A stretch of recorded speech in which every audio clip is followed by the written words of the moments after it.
It was last summer, on one of those secondary roads that cut through the interior of Virginia. My girlfriend, Emily, and I were returning from a quick visit to my grandmother, driving unhurriedly on a route that the GPS suggested as prettier. The landscape was beautiful, but the road was deserted, with few houses, almost no cars. Halfway there, we saw a silver sedan standing on the side of the road with the turn signal on. There was no one around, only the car there, turned off, as if it had broken. I slowed down and touched a little just to check if anyone needed help. That's when we saw a woman in the passenger seat, looking straight ahead. Property, as if it were disconnected from the world. We couldn't see her face properly, but it was clear that she didn't move her. The driver's seat was empty. We shouted asking if everything was okay, but nothing. No reaction. That made us so uncomfortable that we decided to go to the nearest city and notify the local police. The attendant took it seriously and said they would send a car immediately.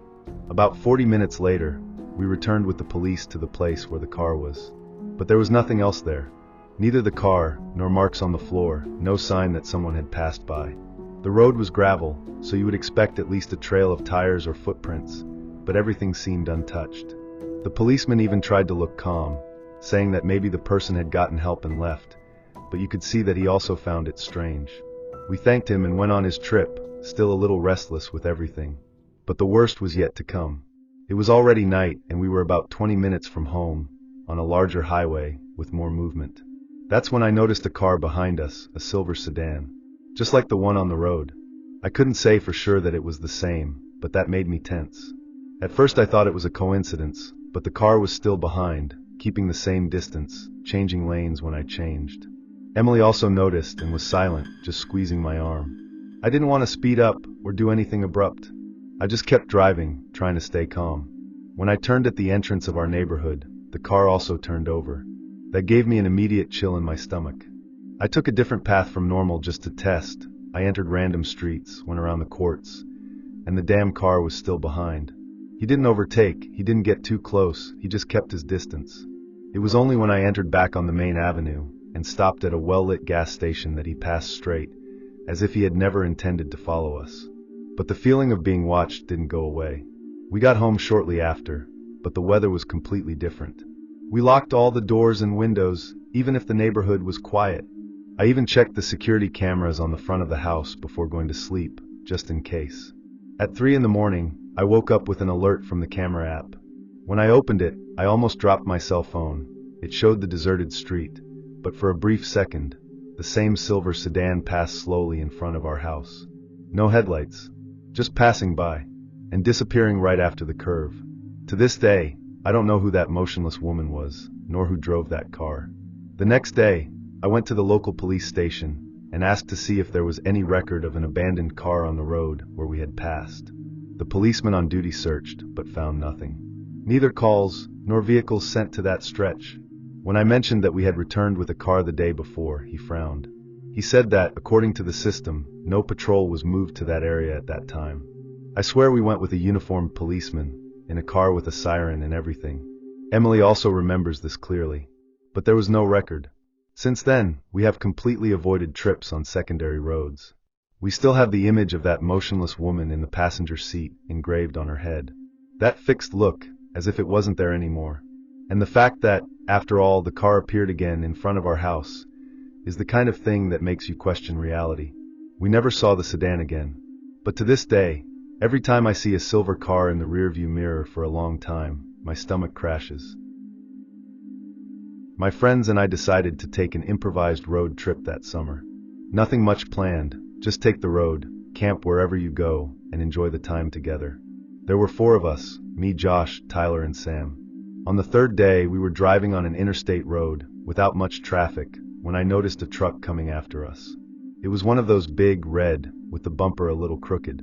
We didn't pay much attention at first, until he started to change tracks for no apparent reason. At first, it seemed like just a distracted driver, but then it became clear that there was something wrong. The truck was getting too close, almost touching our car.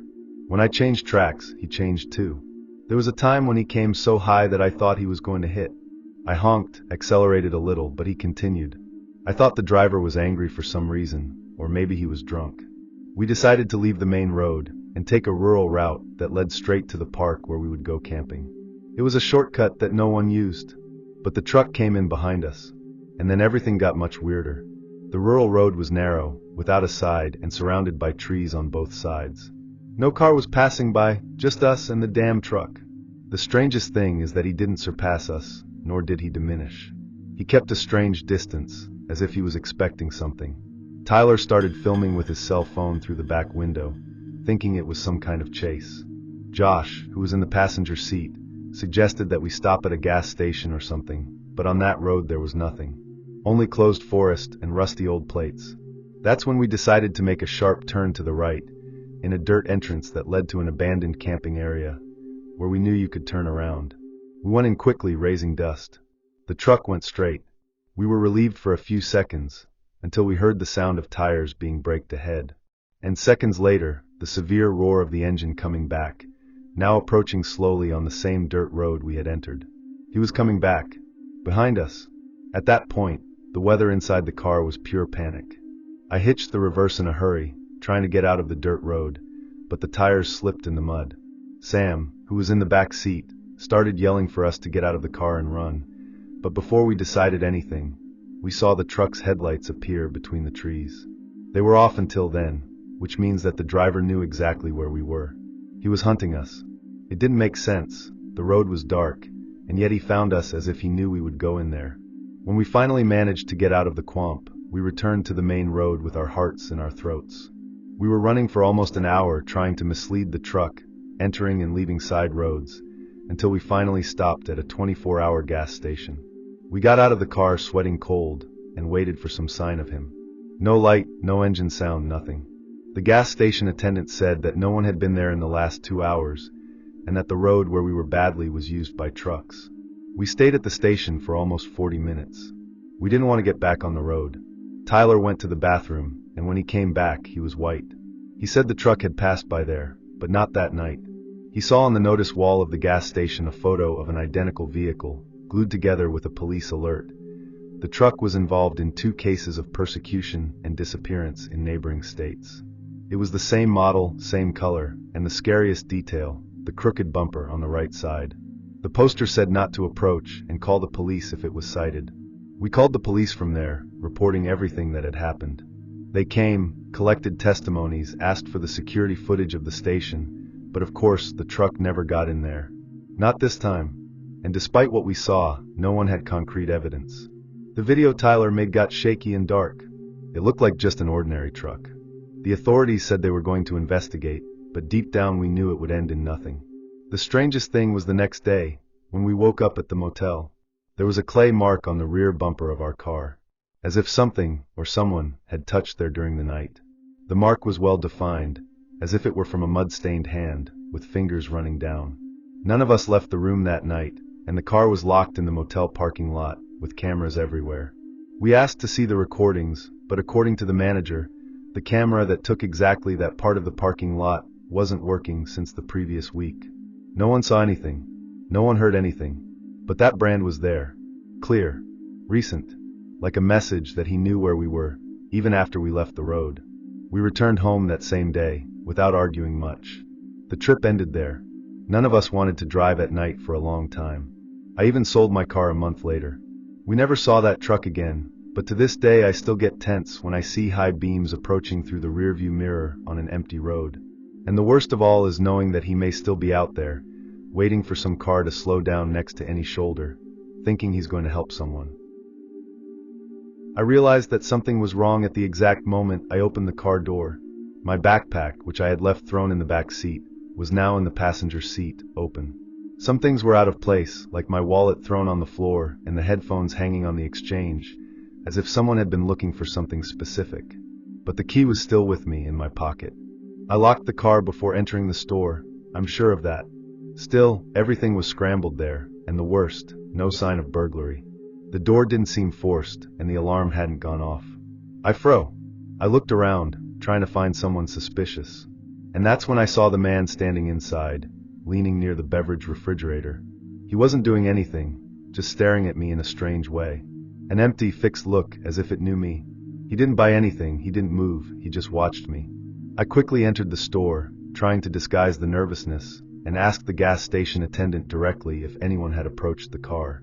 He just shook his head and said that he hadn't seen anyone strange, that everything was quiet since I arrived. I left the store with that horrible feeling that there was something wrong, but I tried to convince myself that maybe I had messed with the backpack before and forgotten it. But while returning to the car, I noticed that the passenger door had a slight hand mark, as if someone had closed it from the outside. It wasn't old dirt. It was recent, fresh, as if it had happened minutes ago.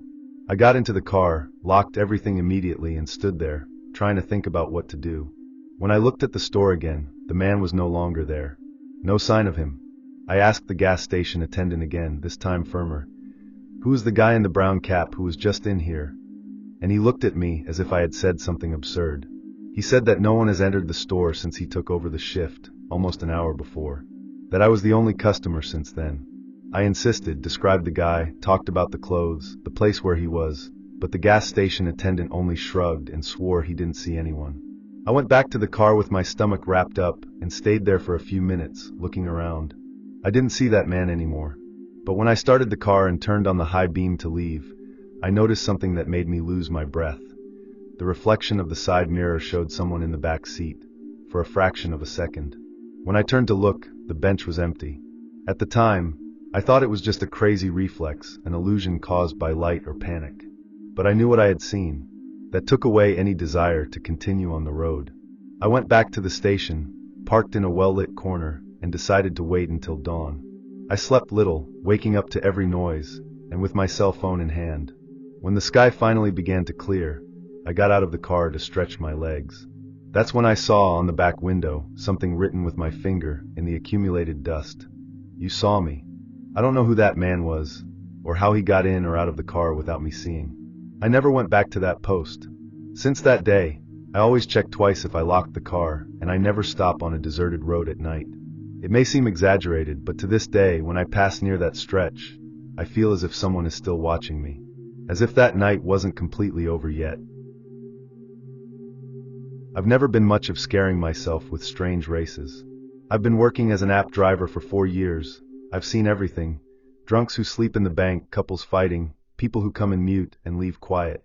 But there was a specific race on Sunday morning, which to this day I can't forget. I picked up a passenger in the city center, a guy in his 30s, shaved hair, gray sweatshirt and black pants. He had his hood pulled, spoke little, only gave the address and kept looking at his cell phone all the time. The destination was a remote neighborhood, with few lights and poorly lit streets, almost on the edge of the countryside. The trip was smooth but silent. The guy seemed restless. He looked a lot through the glass, as if he expected to see someone following. When we arrived, he just said, "You can stop here," left quickly and didn't even wait for me to end the race through the app. I spent a few seconds watching him disappear between the houses before in reverse. That's when I heard a dry noise in the back seat, like a muffled snack, as if someone had stepped on the carpet. I thought maybe he had dropped something, so I parked a little further forward, turned on the internal light, and turned back. At first, I didn't see anything strange, but when I went down and opened the back door, I felt a light, kind of metallic smell, which made me retreat at the time. On the floor, right in the corner of the carpet, there were hand marks, dirty hands, as if they had grabbed there tightly. And on top of the bench was a coat, the same gray hooded coat that the passenger wore. But now it was dirty and not dirt. It had dark spots, still wet, which could only be blood. My stomach turned on the spot. Lock the car? Call the police? Call the passenger himself? I took my cell phone with my hand shaking and opened the race history. But the passenger's name didn't appear. The race had been finished normally, but it was listed as an identification error. No photo, no name, no note. I panicked. I called the app support, and they said there was no race recorded at that time with my car. They even suggested that I could have accepted the race off the platform, which I never do. The bloody coat was still there, as a physical proof of something that, technically, didn't even happen. And the marks on the carpet seemed sharper and sharper, as if they were getting stronger as I looked. I kept the coat in a plastic bag and took it to the nearest police station. I explained everything, in the most direct way possible, trying to sound rational, even knowing how it sounded. The policeman who attended me even seemed to take it seriously at first, but as I talked about the run that disappeared from the system and about the hand marks on the floor, he began to change his tone. He said that without the passenger's name and without proof that the race happened, he didn't have much to do. When he opened the bag, he looked at the coat, frowned, and asked me if I was sure it was blood. I said yes, that the smell was strong and had soaked even the inside of the hood. Even so, he told me to leave the coat there for expertise and go home. That night, I couldn't sleep. The feeling was that the passenger was still in the car.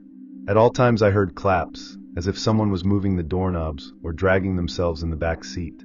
I looked more than once in the rearview mirror thinking I would see someone squatting. The next day, I went back to the police station. The policeman said that the coat had been forwarded, but there was no forecast for any result. What about the race? As if she had never existed. And the worst part, since that day, every time I put the car to rest, I feel a weight coming from the back seat. As if there was still someone there. After a few days trying to continue with the routine, I realized that things were getting worse. The app started to give an error when I tried to accept night races. And there was once that, at the end of a race with a real passenger, I received a safety warning saying that the vehicle was moving while the race was still active, even with the car stopped and me out of it. That's when I began to suspect that something strange, in fact, had stuck to me since that night. I checked the entire car, took it in a complete wash, tried to erase any physical trace of that passenger. But it didn't help. I still heard soft whispers coming from the back seat when I drove alone, especially on the darkest roads. One morning, I stopped the car at a 24-hour gas station to have a coffee and stretch my legs. When I returned, the car was locked, even though I swore I had left the driver's door unlocked. I opened it with the spare key, and, as soon as I entered, my rearview mirror was facing me, as if someone had adjusted from the inside. It was impossible not to connect the dots. I was being followed, or worse, accompanied since that race. I tried to contact the application support again with the police, with the expertise. Everyone said the same thing. There is no record, no evidence, no case. But every time I look at the back seat, I still expect to see that coat stained with blood. The problem is when I see something else, a figure, a silhouette, or the reflection of something that is definitely not me. It was supposed to be just another quiet trip on the weekend. My wife, Megan, and I decided to visit a winery in the interior of the state, one of those scenic routes that cross open fields and small farms. We had left home in the afternoon, and the plan was to arrive around 8 at night. But with the traffic on the main highway, the GPS suggested an alternative route. It was a narrow dirt road, with few light poles and weak cell phone signal. Even so, we trust. It was getting dark fast, and the road looked deserted but still within the countryside. We drove for about 20 minutes on this road until we started to find the route strange. No house, no car coming in the opposite direction. Only trees and old fences. When we finally decided to turn around, we realized that something was wrong. The steering got heavy, and the car seemed to drag something. I touched the dirt side, went down with the flashlight of my cell phone, and saw that the 2 rear tires were completely withered. Megan stayed in the car while I turned around to check the other side, and that's when I saw the footprints. Many, barefoot, slings, as if several people had circulated there a short time ago. At the time, a chill went up my back. The earth was still moist from the afternoon rains, so you could clearly see that those marks were recent. What made me more uncomfortable was the shape. Some footprints looked like normal feet, but others were too big, as if someone very heavy or barefoot had walked around the car. I ran back to the driver's door, entered and locked everything. Megan realized at the time that I was nervous. I tried not to scare her, but my voice was shaking when I said we were going to stay in the car until dawn. The problem is that the GPS stopped working and the signal disappeared for good. We were isolated in the middle of nowhere. During the night, we heard noises. I don't know if they were animals or not. Branches breaking, dragged steps, and at a certain point, a kind of distant whistle. Megan touched my shoulder and whispered that she was listening to someone breathing outside. I started the engine, even with the tires bursting, just to turn on the headlights and try to scare what was there. But we didn't see anything. Still, the fear that someone was watching us only increased. We stayed there in silence, trying not to make noise. From time to time, I thought I saw a shadow moving between the trees, but it could just be my mind playing tricks on me. Around 3 in the morning, the car turned off by itself. The battery simply died, even with the engine off for a while. I kept trying to call again, but nothing happened. Megan held the cell phone with the flashlight pointed at the window, even knowing that the battery was running out too. The feeling of being observed became more and more intense. It seemed that every minute something approached, but without ever actually appearing. From time to time we heard small knocks, as if someone was testing the doors or touching the glass with their fingertips. The worst part was when we noticed that the footprints had multiplied. When it dawned, I finally got out of the car to see if I could get a cell phone signal further on the road.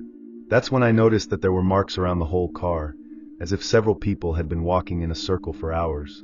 Some of these marks were so close to the passenger door that I realized that if someone wanted to force the entrance, I would have succeeded. But they didn't try. It seemed like they were just waiting. I managed to climb a small hill, and hopefully, the signal came back for a few seconds. I called the emergency room and asked for help, but the call dropped in the middle. Returning to the car, I saw Megan waiting for me inside, completely pale.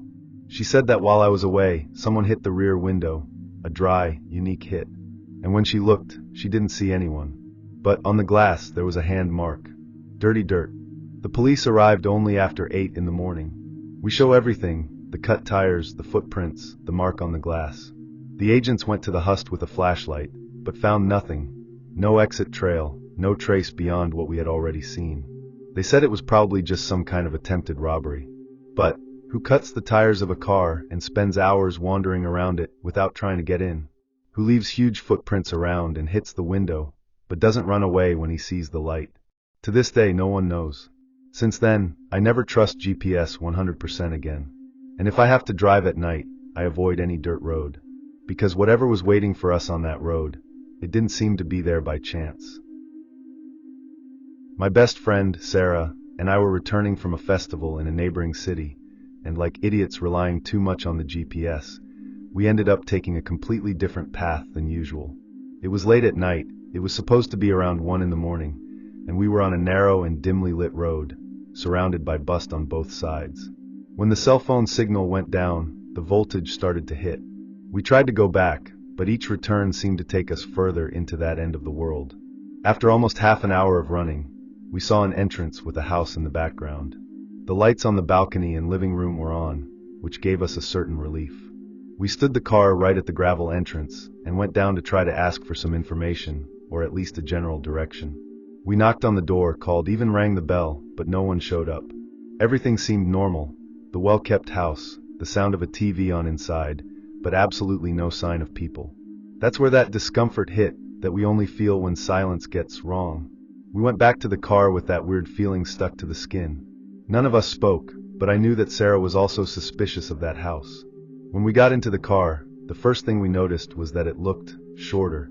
The 4 tires were completely withered. I was paralyzed for a few seconds, not understanding how that had happened so quickly. And then we saw, on the rear glass, written with some kind of white paint, perhaps concealer or tire pen, the words "back to the road" occupied almost the entire width. I trembled whole. Sarah panicked and started crying, trying to turn on the cell phone even without a signal. I could only stare at that message for a few seconds before turning around and getting into the car too. I locked the doors instinctively, as if that would prevent anything. We tried to think of someone who could pick us up, but without a signal and with the tires like that, we were completely stuck there. We stood still, waiting, looking around, trying to understand if it was some kind of joke or if someone was watching us at that exact moment. That's when I heard a dry noise coming from the bust on the left side of the dirt road. Sarah heard it too. We were completely motionless for a few seconds, just listening. It looked like someone stepping on branches slowly. When I looked through the side mirror, I thought I saw a figure standing behind a tree, a little bent. I couldn't see the face, but it was close enough to make me hold my breath. At the same time, I turned off the car's internal light so as not to attract attention. At that time, fear had already become a physical thing, like a weight on the chest.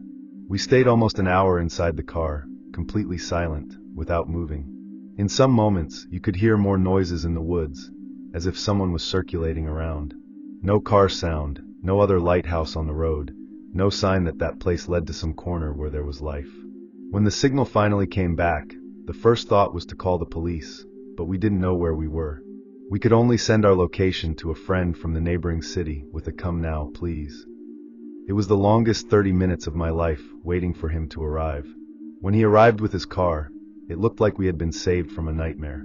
He brought a portable compressor and managed to fill the tires enough for us to get out of there. We don't say anything to him until we're back on a paved and busy road. It was only when we arrived at an open snack bar that I told what had happened.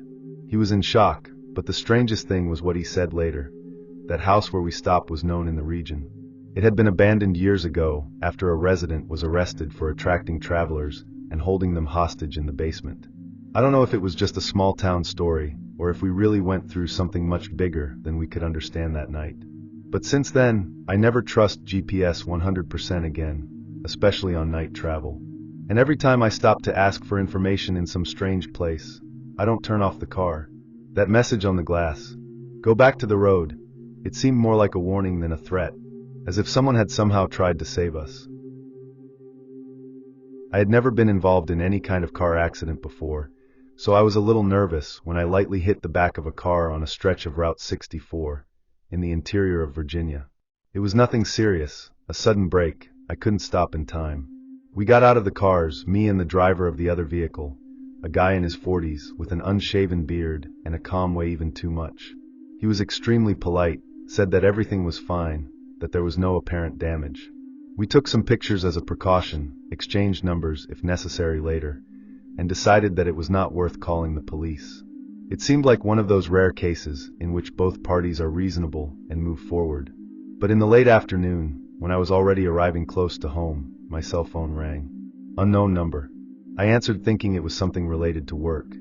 But on the other side, I only heard a dry and repeated sound, like a bang, very similar to the noise of the beat earlier. I hung up thinking it could be a mistake. But an hour later, I received another call like it. And later a third. Always of the same hidden number. Always the same sound. No voice. No word. It was only when I received a text message, "Did you really think it was over there?" that I started to get really scared. At the time, my stomach turned. I answered asking who it was, but I didn't get an answer. Instead, I received a new message, a picture of my car parked on the street of my house. The image seemed to have been taken at night, probably a short time ago, because the lighting hit what I saw through the window at that moment. I ran to the front window, heart racing, and there was my car, but no visible person nearby. I went out cautiously and took a walk around the street, but I didn't see anyone. Still, the feeling of being watched was so strong that I locked the door immediately when I returned. I spent the rest of the night awake, unable to turn off my cell phone. The calls continued from time to time. Sometimes the sound of the beat came, other times muffled noises such as breathing or footsteps.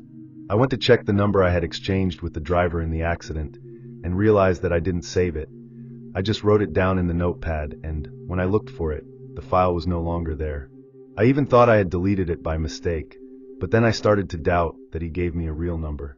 I went to sleep with my cell phone in my hand, but I still felt vulnerable. There was something about that man that, now that I reviewed everything, made me uncomfortable from the beginning. He was polite, too much. The next morning, I took the car to a garage just in case. I asked them to check if there was any tracker or something suspicious installed. The mechanic, after a while, returned with a small object in his hand, a magnetic tracker stuck under the car. He said it was something common in private investigations, but I had never seen that in my life. There was no way of knowing who put it, but time was beating. It could only have been after the accident. I went straight to a police station to register the occurrence, but the policeman didn't seem to give much importance. According to him, without a direct threat, there was not much to do. I was frustrated, but I left everything written down just to be safe. During that week, the calls continued, always at night, and always from the same unidentified number. The sound of the collision was reproduced in different volumes, sometimes mixed with whispers that I couldn't understand. I started to avoid leaving the house, and when I left, I always changed routes, avoided repeated routes, and was attentive to mirrors. I even considered changing my number, but something told me that if that person wanted to meet me, that wouldn't stop her. I could never prove who was behind it, but the calls stopped as suddenly as they started. One night, they just stopped. To this day, I don't know if it was some kind of persecution, threat, or just someone playing with me. But that beat seems to have been just the beginning. And you? Have you ever experienced something similar after an accident or encounter with a stranger on the road? Tell me in the comments. It was around 1:30 a.m. when I hit the road back home after a tiring shift. Driving at night has never bothered me. On the contrary, I even thought it was quiet, less traffic, silence, a background playlist. It was the kind of route I had already done dozens of times without any problem. But that night, something was different. The silence seemed denser than usual. The trees on the sides of the road seemed to bend a little more. I ignored the feeling, increased the volume of the radio and followed. I was listening to music via Bluetooth, but the connection suddenly failed, and the sound went silent. I thought it was my cell phone crashing. I disconnected and turned on the direct radio. Some stations didn't tune in properly, as always in that region. After a few seconds of hissing, I heard a female voice, weak, almost as if I were stuck at the bottom of the static. At first, I thought it was part of some local ad, but then she said, "Someone please help me." The voice didn't seem recorded. There was emotion, urgency. I hung up and turned it on again. Sealed. Then silence. I was already about to think it was just tiredness playing a trick on me, when she came back, clearer. "Are you listening to me, Mark?" My name. I got stiff on the bench. I hadn't said my name out loud. I hadn't called anyone, much less connected the cell phone. It could only be a coincidence. Maybe it was another frequency that caught something by mistake. But then came the next sentence. "Gray shirt, blue cap. Why don't you stop the car?" I almost lost control of the steering wheel. I looked at what I was wearing. It was exactly that. There was no way anyone could see it. I was in the middle of the road, with no car around. My first impulse was to turn off the radio, the whole system. But the voice continued. Even with the device turned off, the static continued, now higher, vibrating through the speakers as if it had gained a life of its own. The voice whispered disconnected phrases. "I know you, Mark. I'm close. Have you seen me before?" I started to sweat cold. I increased the speed without realizing it. I just wanted to get out of that road. But she never seemed to finish, as if every kilometer stretched more and more. The GPS said there were 12 minutes left. But 20 passed, then 30.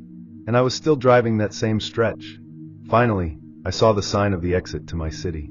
When I entered the side street, the voice disappeared. Everything went back to normal. The radio turned off was mute, as it should be. The GPS has been synchronized again. My heart was still beating fast. I put the car at the nearest station, took a deep breath, and tried to convince myself that it could have been some interference, I don't know. But before getting out of the car, something stopped me. In the rearview mirror, I noticed something written with my finger on the dust of the rear window. 3 words. Simple, but that frosted my blood. "You heard me." I looked around, but the station was empty. No cars refueling, no employees outside. I ran in, bought water, and stood there for almost an hour, waiting for someone to show up, waiting for the fear to pass. I've never told this story to anyone, not even for my wife. I'm still afraid to turn on the radio at night. I had been driving on a practically deserted road for hours, in the middle of the night, trying to reach the city where my mother lived. I didn't want to sleep in any cheap motel, so I planned to go straight there, just stopping to refuel or have a coffee. It was almost 3 in the morning when I found a 24-hour convenience store open. I was exhausted and needed a strong coffee to endure the rest of the trip. I parked in the parking space closest to the entrance and entered. The place was silent, illuminated by those white fluorescent lights that make everything look like a hospital. There was only one attendant, a thin guy with a sleepy face and deep dark circles. As I took the coffee cup from the automatic machine, I realized that he was watching me through the reflection of the freezer. When I went to the counter to pay, he looked even stranger. He looked away, nervously moved his hands. He passed the coffee through the reader, but before I took out my wallet, he leaned slightly, as if he was looking at one of the security cameras on the ceiling, and whispered, almost without moving his lips, "Don't go straight back to the car. There's someone lying underneath." At the time, my heart shot. I tried to keep the expression neutral, but I felt the blood disappear from my face. I confirmed with an almost imperceptible nod, and pretended to look at a shelf of snacks while thinking about what to do. Outside, my car was exactly where I left it, silent, stopped, harmless. But now it looked like a trap. I walked slowly to the door of the store, pretending to touch my cell phone. As soon as I left, instead of going straight to the car, I walked through the parking lot, turning around to observe from afar. I lowered myself, pretending to tie the shoelace, and, at that moment, I saw clearly. There was someone lying under the car, shrunken, with one hand holding something. Maybe a knife, maybe a tool. I couldn't distinguish. My stomach turned. I retreated without making noise, and went back to the store. The attendant saw me and didn't say anything. He just slid the landline discreetly around the counter. I called the police right there, trying to look calm. When they finished writing down the call, I hid behind a gondola until I heard the sirens approaching. The car arrived quickly. 2 policemen went down with flashlights in their hands and approached cautiously. One of them bent down, aimed at the light under the car and shouted, "Show me your hands." The man tried to escape by crawling, but was grabbed by the legs and immobilized. It was someone dirty, barefoot, and with a pocket knife on his waist. After they took him, the police explained to me that this type of attack was more common than I imagined. People hid under vehicles to surprise drivers, some for theft, others for more disturbing reasons. If the attendant hadn't warned, I would never have noticed. Maybe I wasn't telling this story now. It was supposed to be just a shortcut. According to the GPS, that dirt road would save almost 40 minutes from the trip to the inn where they would stay for the weekend. Jack drove slowly, the tires sliding over the beaten earth while tall trees formed natural tunnels on both sides. The sun had already set, and the darkness made everything quieter than usual. When turning a narrower curve, the headlights illuminated the obstacle. Thick branches and stones completely blocked the passage. They exchanged glances in silence. No sign of another car, no house nearby. Jack engaged in reverse, but the space was tight and visibility limited. It was then that the dry snat echoed, like the sound of a branch being broken under a heavy foot. Emma, who watched through the window, froze when she also heard what seemed to be slow steps towards them, coming from the closed forest just behind. She immediately turned around, trying to see something through the darkness. The reversing headlight blinked for a second. Electrical failure, maybe. But in the brief flash, a figure was revealed on the edge of the forest, high, motionless, completely dark, as if the light itself avoided it. Emma held the scream. Jack turned around quickly, but didn't see anything. "There was someone there," she whispered, her eyes wide. "I swear to God, there was someone standing there." He opened the door and left with his cell phone flashlight on. He walked slowly to the back of the car, illuminating the side of the road. No footprint, no sound now, just the distant sound of insects and swaying leaves. Emma asked him to go back to the car, nervous, and Jack hesitated for a few seconds before obeying. When he sat back behind the wheel and looked forward, he choked. The branches and stones that used to block the road had disappeared. The road ahead was clean, as if nothing had been there. Emma didn't understand right away. "What do you mean they disappeared? Are you sure it was here?" Jack didn't answer. He just engaged the first one and accelerated, the tires throwing dust and pebbles to the sides. They continued for a few more minutes until they found a junction that led back to the main road. They only stopped when they arrived at a gas station already near the city. The gas station attendant, upon hearing what happened, was silent for a moment before saying, "Did you take the old Silver Pine route? No one else passes by there. 2 cars have disappeared in this stretch in recent years, always on this same curve." Emma looked at Jack, her skin goosebumps. They didn't know what they had seen, or what they had decided to let them out. But whatever it was, they knew they shouldn't have entered that road, and that they weren't the only ones to pass by there.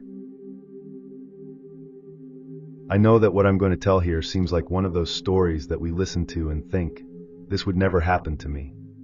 But it happened. It was supposed to be just another trip between friends, 3 guys driving through I-70 on a Friday night, going from Denver to Kansas City. We had left in the late afternoon, and around 9 at night we were already on that part of the road that has nothing around, only a dark highway, trees on one side and the other, and very few cars passing by. I was driving, Brian in the car seat, and Mark behind, half napping with headphones. The road was quiet, but it was Brian who noticed first. "There's a car back there, but it's weird. Without a lighthouse and glued to us." I looked through the rearview mirror, and there really was something there. But it was hard to see right. There was no headlight, no flashlight, nothing lit, just a dark silhouette coming behind, maintaining the same speed. At the time, I thought it was just someone with burnt headlights or some problem. But the thing followed for miles. We reduced it a little, the car behind it also reduced it. He accelerated. And what gave me the most chills was that he wasn't too close, nor too far away. It seemed that there was an exact distance that he wanted to keep. No sign of overtaking, horn, nothing. I just followed. Mark woke up with our chat, and also kept looking. The weather inside the car began to change. Nobody talked much, the tension was visible. We had already driven more than half an hour with that car behind, and he didn't give any sign of wanting to leave there. When we arrived at a stretch with more lighting, Brian tried to take his cell phone to take a picture or film. That's when, out of nowhere, the car behind braked dryly, as if he had been caught in the act, and disappeared. Disappeared off the road or some side entrance. No one saw it right. It just disappeared. We were silent for a while after that, kind of trying to understand what had happened. It was as if the presence of that car had left a weight inside the car, you know? A kind of feeling that doesn't go away right away. I kept looking in the mirrors every minute, hoping to see him again, but nothing. We continued on the trip, trying to pretend it wasn't a big deal, but Brian clearly couldn't relax. Mark, who was usually the most skeptical, started talking about things he had read online about people who simulate chases to scare travelers, or even cases of robbery on more deserted highways. The truth is that, no matter how much we tried to rationalize, that situation didn't make any sense. Who drives totally in the dark for so many miles, without turning on the headlights, without wanting to overtake? After a few hours, almost dawning, we stopped at a gas station to refuel and have a coffee. It was one of those big posts with a convenience store and some small tables outside. I was at the gas pump when I saw the car in the corner of the parking lot. The same car, stoped in one of the farthest waves in the shade, but with the hood still releasing steam, as if it had been turned off a little while ago. I called Brian at the time, and he froze when he saw it. You couldn't see anyone inside, the windows were dark. We approached cautiously, but something in the air made us stop before getting too close. It seemed wrong. I can't explain. A feeling that made you want to run away. Mark suggested that we enter the station and warn someone. When we returned with the attendant, the car was no longer there. No starting sign, noise, nothing. It had disappeared. Again. We still stayed out there for a few minutes, kind of waiting for some explanation to fall from the sky, but nothing. We asked the gas station attendant if he had seen someone leaving with that car, and he just shrugged and said he didn't notice anything, that the movement was weak at that time of the morning. We went back to the car in silence, each one clearly stuck in their own thoughts. Deep down, we were all thinking the same thing. That wasn't normal. It wasn't just paranoia or coincidence. And the worst thing is that, even with the sun starting to rise, the fear did not diminish. It seemed that, somewhere nearby, that car was still watching. The rest of the trip was just a silence. None of us have wanted to drive at night since then.